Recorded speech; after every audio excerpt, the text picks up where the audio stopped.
Okay, with James Boss, Guns in Paradise is the short film played at the Action Fantasy Thriller Festival. So you're based in the States, but you're in Vietnam right now. Yeah, I'm based in Los Angeles. I shot the movie in South Korea, and right now I'm in Vietnam, just traveling. So it's 12 o'clock in Toronto. What time is it there? It's 12. It's 12, but midnight. Mid till midnight. Well, thanks for staying up and doing this podcast then. Oh no, I'm a night owl, so no problem. All right, so this is my first. That was my first question. So it's a Korean kind of language film, but you shot it in Korea as well, right? Yeah, I shot all of it in Korea. I The pre-production and writing was in Los Angeles. Yeah. But yeah. So did you travel to Korea just to shoot this film? Well, I've been doing a lot of projects in Korea just because it's more affordable, and I have a lot of talented people around me that Yeah. we kind of like work together. So yeah, it's just happened that after like for the past maybe 15 years or something, I've been doing a lot of projects out there. Well, is it safe to say that Korea is on a roll in terms of filmmaking and creativity and towards the masses? It's like last 10 years alone. Like of course it's got an Oscar winner, but some amazing films have come out of Korea. What's the secret ingredient? What's happening? Well, I think the thing that people don't really realize is that it's a snowball effect. It's There's been a really strong culture for music and movies and dramas and all of this stuff. I would say since maybe like 35, 40 years ago. And it was just kind of snowballing. It grew bigger, bigger, bigger, and I feel like it's kind of reached its peak these days. I was talking to a filmmaker in Japan maybe about a couple months ago, and they're saying that they're jealous. They want to they want like there's a competitive nature, of course, right? Obviously, without saying there's more than competitiveness between the two countries, but they're saying that like Japan used to have all these great films, of course, in the action genre, but then now Korea's kind of like supplanted them, I guess, in the worldwide spectrum, I guess, of filmmaking. I would say that it's different. I would say when it comes to animation, animes, and Yeah. manga, Japan is untouchable. And I think Korea they're a is dollars and doing, cents economy, meaning that they're looking at the box office numbers, right? oh yeah. Yeah. Right? And Yeah, I the mean, I acclaim as well, also, right? Like their acclaim. I don't think J Japan has got an Oscar winner, right? Oscar winning film, right?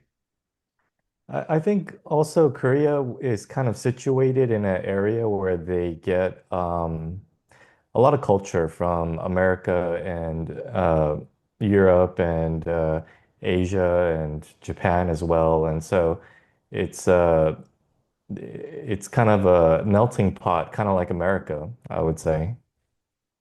Okay, so let's talk about your film, Guns in Paradise. Mhm. 29 minutes. It's a pretty long short film. And Yeah.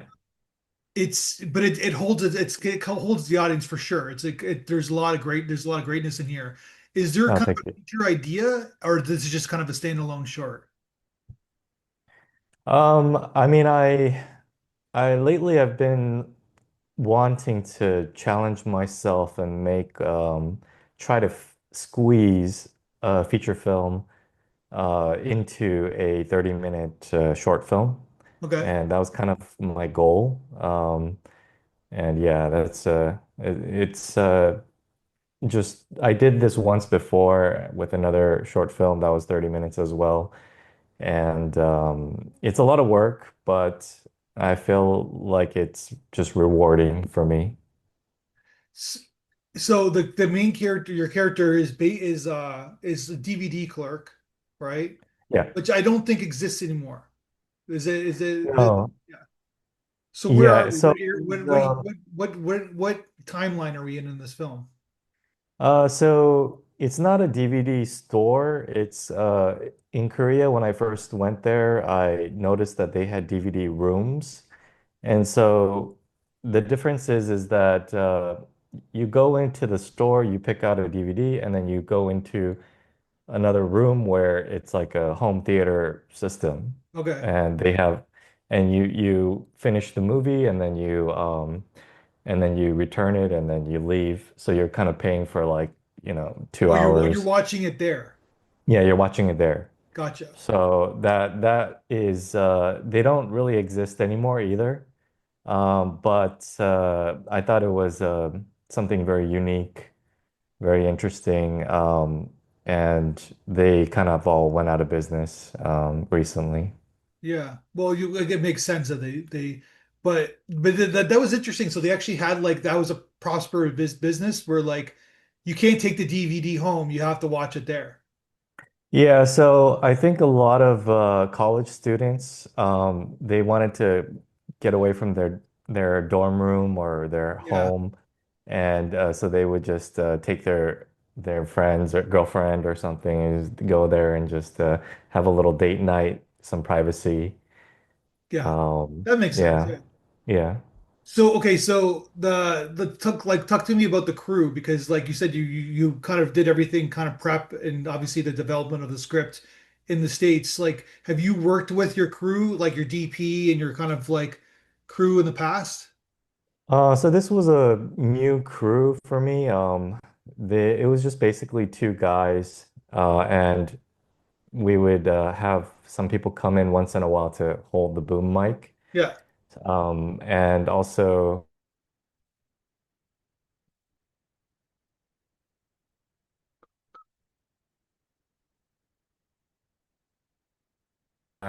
that I wanted to build a set. Yeah. And that was I pretty much built the DVD room all by myself. It was a lot of work. I didn't know what I was getting myself into. It was like painting the carpet. Like the original room looked like a Moroccan desert style, like a photo studio. And Yeah. so I had to turn that into a DVD room. And I wanted to give it like a more modern look to it. So it was basically the set was falling apart while we were filming. And but luckily I was able to utilize some visual effects like AI, a little bit of AI to make it look more believable. Gotcha. Yeah, because in your shot, like you kind of do see the ceiling, right? Like in the room, Yeah. it's like a snug That little was the place. ceiling was AI. Yeah, I used Photoshop Oh, AI I didn't to. even. Well, you did a good job because I didn't even. I couldn't even point that out. So yeah. Oh, thank you, thank you. So then you kind of like it's kind of like a skeleton crew, but you're used to working that way. Well, can you say that again? It's a skeleton crew, meaning that's a very small crew. Like you said, you just worked with a couple of people. Yeah, yeah, yeah. It was we were doing everything. Like the opening scene, for example, we rented this little place, but there was no furniture. And so I had to go out to IKEA and I brought the furniture and uh my DP and gaffer, they were helping me build the furniture right before we were filming. And then after we filmed, we would take it apart and then return it. Yeah, so it was crazy. Like the each person was doing the work of like five or six people. You got to be We were careful to return that though, right? Like making sure that the like is the IKEA is so precise. You know what I mean? Like it's like yeah, I mean we just set it up, shot it and returned it. So it wasn't damaged or it was what was your reasoning for returning it? What did you say to them? they didn't ask for a reason. They Okay. just they don't give you your money back. They give you a Credit? card and it has credit. So Yeah. then we would go back and for another set, we would go back and do the same thing over and over again. Yeah. Yeah. And they never I guess you go to a different person, they have no idea, right? So Yeah. that's Yeah. funny. Yeah. Okay, so tell me about your cast then, like getting all the actors. How did you find them all? Um, it was all over the place. Like the lead actress, I uh, I just saw her on Instagram and I showed my friend. I was like, "Oh, I'm thinking about casting her as the lead." She's also an actress, but surprisingly, he said that he knew her. He said, "Oh yeah, I know her. I've worked with her on a project before." So he introduced me to her, and so I casted her. Um, and some of the other people I've worked with them in the past. When I first went to Korea, I went to learn theater, and I there was an actor that I was like that I got close to, and I always envisioned him as playing a Joker type character. He had a lot of energy, a lot of presence, Yeah. and I lost touch with him for like 10 years, but I just thought about him and I contacted him on Facebook. I said, "Hey, I'm working on this short film. What are you doing these days?" And he was doing theater, and I was like, "Would you like to be in my movie?" And he said, "Sure." So he came out, and the the other the DVD owner, he was actually he's a heavyweight champion in Korea in MMA, Oh, really? and Okay. we just contacted him. Yeah, we just randomly contacted him, and he was doing a little bit of acting as well, and he said he was interested. Um, and yeah, another person was kind of like the DVD clerk's best friend. She was almost like street casting. Um, and just so happened she was also studying theater, as well as law. And yeah, usually when I'm casting, it's all over the place, and I find people very randomly. So this is all in the DVD clerk's head, this film. Yeah, yeah. While she's writing it, it's kind of going on in her imagination. I like the style of like some of the scenes like the I love that like kind of 70s exterior those shots. How did you kind of change your lens and to get that effect? You know what I'm talking about, right? Yeah, so I purchased this really, really old Russian 16 millimeter film camera. It's Okay. called Krasnogorsk. And I started to play around with it. Uh, I realized that in LA there are places that develop and scan 16 millimeter film pretty affordably. Yeah. So I was testing it out and I thought this would be a great way to transition and show a little bit of what's going on in her head when she's imagining the film, imagining the movie, because Yeah. you could tell that she watches a lot of movies that were shot on film, Yeah. inspired by a lot of the classics. So I thought it would be rather than doing the film emulation route, just shooting it on real film would give it a little bit of that extra magic. So you shot on six you got you shot on 16 millimeter? Yeah, yeah. And then I guess you didn't have to worry about sound because you're going to use the sound design, I guess, right? So Yeah. so was there places in Korea like to like process 16 millimeter film? No, I had to bring it back to the States. Were you worried, like waiting because it's the old school. You're worrying about, yeah, getting the Definitely. process because if you don't got that footage, you're kind of screwed a little bit, right? Yeah, definitely. We're all worried. We didn't know what we were gonna get. It was, you know, when I showed the DP after I scanned it, he was like so relieved. He Yeah. was like, "Oh wow, like it came out okay." How many minutes of 16 millimeter did you shoot? Not much. I think maybe only like 10 minutes around Okay. there, 12 minutes, something like that. Yeah. But it's key to your film though, right? So Definitely. I think it adds that extra something special, you know? yeah, that's great. I love that. And it's like, yeah, but nobody in Korea. There's got to be somewhere in Seoul or something, or no? No. I mean, still cameras, yes, but motion, no. Yeah, it's so crazy. Yeah. Yeah, because you're old enough to know, like, we're not going to age ourselves, but I can age myself. But it's like I shot my first film on 16 millimeter, right? So Yeah. like commonplace. Yeah. I mean, I did shoot my first project on film as well, and I really hated the process. It was it was horrible, but now that everything is digital, you start to miss it, you Yeah, know? but you know they did that for 100 years, right? It's like that process, right? So yeah. Yeah. In New York City, it was like you could go to a film processor, like it was almost like every other block there was a place to No, yeah, process. Now yeah. it's impossible to find. Like Yeah. maybe there's like one or two places left. Yeah. So then, okay, so you kind of like the acting is like pretty cool. It's like really like what did have the actors all seen the film?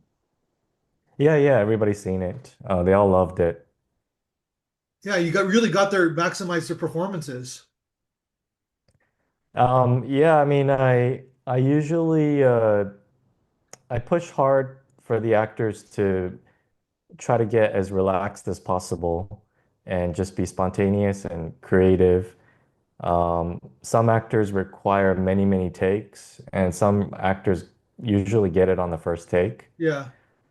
So I try to figure that out, see how they work, and kind of adapt depending on the way the actor works. So you said in the blog interview that this project, this current film this film that we're talking about is your love letter to cinema itself. What do you mean by that?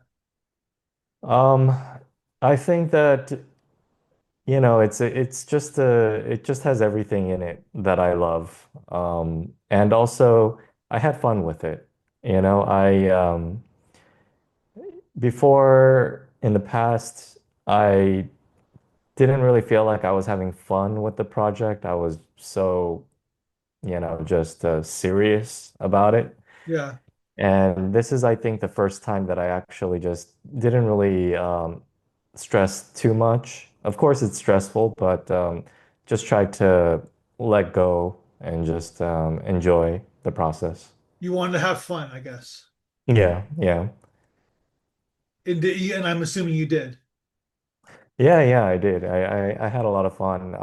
I mean, it was, of course, it's grueling. No matter what, filmmaking is always grueling, but throughout the whole process, I felt very relaxed and very just creative.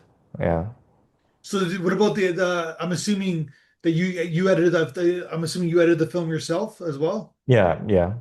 How do you like that the post-production phase? Um, I don't get out much during the post-production phase. Yeah.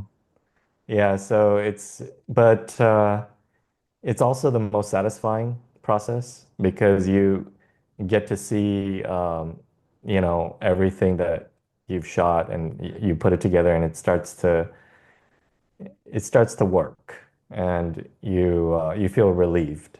Like, okay, so it actually works.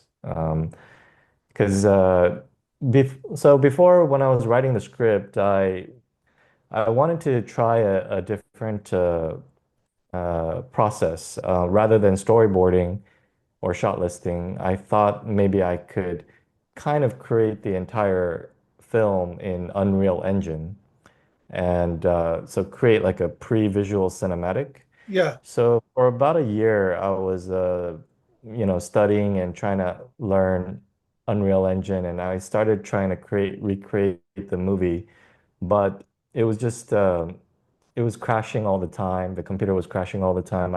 I just couldn't.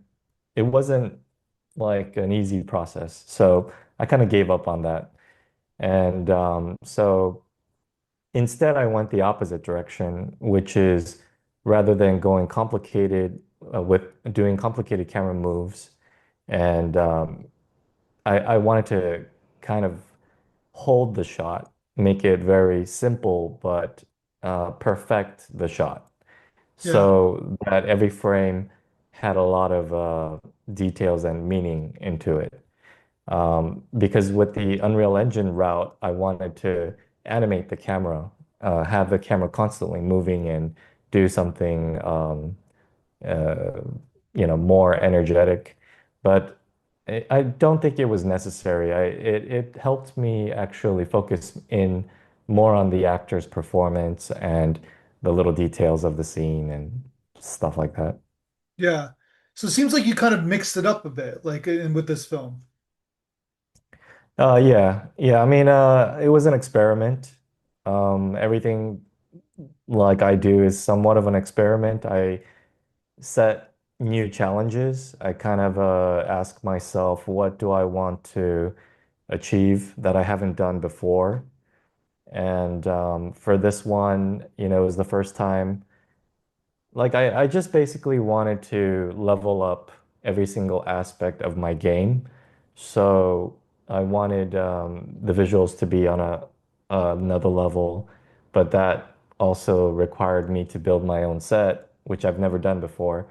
But building your own set really helps you hone in on the visuals. Yeah, So I ended up building my own set, and then also with the makeup and the costumes and all of that stuff, I wanted to add more detail, take it further, um, and yeah, just with the sound design, I I was very fortunate because usually I did the sound design with digital plugins, but there was a company that just came out which allows you to control analog gear from your house. So there's these little mechanical robotic knobs that control the analog gear in a facility. And so from your home, you can send the signal, the sound signal, and it feeds it to the analog gear, and then they send it back to you. And I've always wanted to work with analog gear because I think it sounds way better than digital gear, digital plugins. And so I did that. I gave it a try. You're paying hourly, so if you could be quick, then you could get some amazing results. And then so because I've never touched these analog gears before, I just basically asked ChatGPT to give me some advice, like um, what kind of settings I should use. yeah. And and then I would send the signal and get the sound back, and I was extremely satisfied with the level of quality that the sound design upgraded from my past works. Oh wow. But you do that all yourself. You don't have Yeah. a sound design assistant? No. I did it all myself. Mainly when I was in Korea, I had a lot of musician friends, Yeah, and they would always ask me to help them do the final mix for yeah, their music. And in the beginning, I didn't know what the hell I was doing. It was horrible, and I was just learning, and yeah, as I was doing it, and eventually, I got pretty decent, but I was limited because the plugins that I was using were very cheap, yeah, and I knew I always wanted to have access to the analog gear, but the analog gears, they could go like if you add it all up, it's could be like $150,000. yeah, Yeah, and so I didn't have access to that kind of stuff, but now with technology and this new company, they're called Access Analog, yeah. and they just came out pretty recently, and I'm really lucky that I found them and I was testing it out and the sound quality came out, really amazing. Because you got some interesting sound effects, like obviously the gun shooting and you got the fight scenes. Like this is not Yeah. like an amateur sound design. You needed some sophistication with the sound design. Yeah, I mean, just basically the years of just working on my friends, Yeah. music, it just helped me like learn how to do all that stuff, and I was able to incorporate uh, that into the film. And also, recently, there's been a lot of softwares that came out that really helped me a lot. So, for example, before I would always have to hire somebody to do the Foley, Yeah. or I would go out and try to record it myself. Yeah. But now there's like software that you could kind of you just use a keyboard and kind of like press the footsteps and like do all that stuff. So I would, kind of I had more resources basically. Gotcha. And so then at the end of the, especially at the end, there's like a fight scene. How did you kind of choreograph the fight scene? So I have a friend who I've always done fight scenes with, Okay. and So you've done it in yeah, the we're past then. yeah, like he's always been there. We've always done fight scenes together. I come from a martial arts background. He Okay. comes from a martial arts background. So for us, it's it's second nature. Do you have like a And black belt in something? yeah, yeah, In in what? Taekwondo, Taekwondo. Okay. karate, yeah. And it was funny because that whole fight scene we put it together in like 1 hour. Yeah, everything just in 1 hour. And then we started filming, and the sun was going down, and I was like, okay, we got to start filming this. That's so cool. Well, man, you're on a roll here. This is a great film, and it seems like you just keep doing stuff. Before I leave, I got to ask you about Project Greenlight. So you were a top 50 finalist in that? People don't know it was a Yeah, show that back in the day, I guess Ben Affleck and yeah, the other guy, Matt Damon, they Matt wanted a Damon. reality Yeah, show. yeah, Sort of reality show was huge then, right? yeah, So it was kind yeah, of like Survivor for filmmakers, I guess, in a sense. yeah, yeah, exactly. I just I had a Canon XL1, I think. It was like a mini DV camera. Yeah. And I just went out with my friends and we were just filming. I was it was like a 720p like video. Um and it was like a movie trailer that I shot. And I sent it over and I got to the top 50 and I never did anything before that. It was There just was thousands upon tens of thousands, hundreds of thousands of people applying, right? maybe, yeah, Yeah, this was a there was a huge lot of this was a people. huge thing. It was like Yeah. 2007, I'm thinking.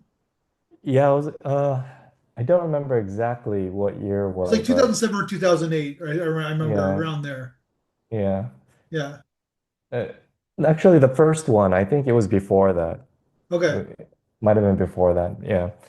And then yeah, and I got cut off at when they did the top 10. So from top but I did make it to the top 50, Yeah. and just the fact that I made it to the top 50 and I never did anything prior to that, I was just uh, I don't know, it just crossed my mind that maybe I should try making movies. That's really cool.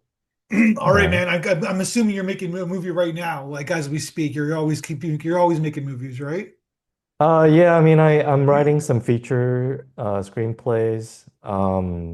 Yeah, and let's see how it goes. I mean I for me, I think, and for every filmmaker, getting financing is probably the hardest part. And so, I'm just crossing my fingers and hoping that after I finish writing my screenplay, then I could get it financed. Well, I wish you the best of luck and great film. I hope it's doing well in the festival circuit. And let's talk again when you make your next film. Okay, thank you. Thank you.